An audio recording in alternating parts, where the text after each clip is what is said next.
কেউ যদি বলে আমাকে ভাত না খেয়ে এই ধরনের খাবার খেতে, আমি আসলে ভাত না খেয়েও 3 বেলা এই ধরনের খাবার খেতে পারবো। আর আমি এই ধরনের খাবার খেলে খুবই খুশি থাকি, আমার একদম খুবই ভালো লাগে। আমার মতো কে কে আছে এই ধরনের খাবার পছন্দ করেন অবশ্যই কমেন্টে জানাবেন।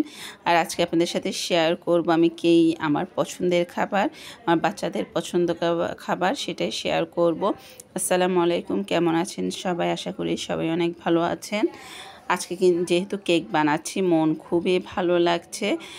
প্রথমে আমি কিন্তু কেকটা ক্রাম কোটিং করে নিয়েছি। সেট করার জন্য আমি আধা ঘন্টা রেখে দিয়েছি। তারপর আমি এখানে চকলেট গানাশ দিয়েছি, ক্রিম দিয়েছি, কেকটা আগে সেট করে নিয়েছি, তারপর উপরে চকলেট গানাশ দিয়েছি। কত ঝটপটভাবে দেখুন কেকের ফিনিশিং নিয়ে এসেছে। আলহামদুলিল্লাহ যতটুকু পেরেছি তৈরি করেছি। আর এটা আমি ফ্রিজে রেখে দিব আধা ঘন্টা রেখে দিব যেন ভালো করে এটা সেট হয়ে যায়। এখনও সেট হয়নি। তারপর আমি এটা কিন্তু নিয়ে যাব। তারপরে এটা আমি ফ্রিজে রেখে দেবো, যেহেতু বাপের বাড়িতে যাব পরের দিন, এই জন্য এর আগের দিন বানিয়েছি। আর আমার ছেলেকে বুঝ দেওয়ার জন্য ওর জন্য ছোট্ট একটা কেক বানিয়েছি, কেননা ও কান্না করবে যে ওকে এই কেকটা কেটে দিতে। কিন্তু এটা তো আমি আরেকজনের জন্য বানিয়েছি, সেজন্য আর ওকে এটা কাটতে দিনে, তো ওর জন্য ঝটপটভাবে এমনি খুবই দুষ্টুমি করে কেক একটা বানিয়েছি, তো সেটা কেটে দিচ্ছিলাম।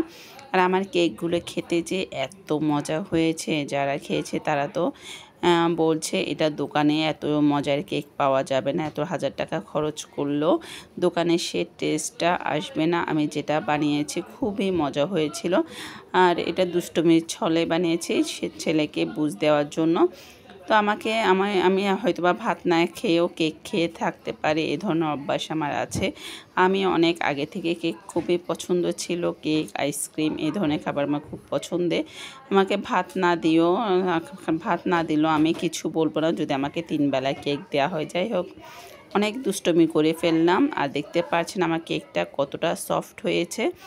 তো সবাই এখন কেটে খেয়ে নিব। আলহামদুলিল্লাহ আজকে ভিডিও কেমন হয়েছে অবশ্যই কমেন্টে জানাবেন। আর কে কে আমার মতন কেক লাভার আছেন, আইসক্রিম লাভার আছেন, অবশ্যই কমেন্টে জানাবেন।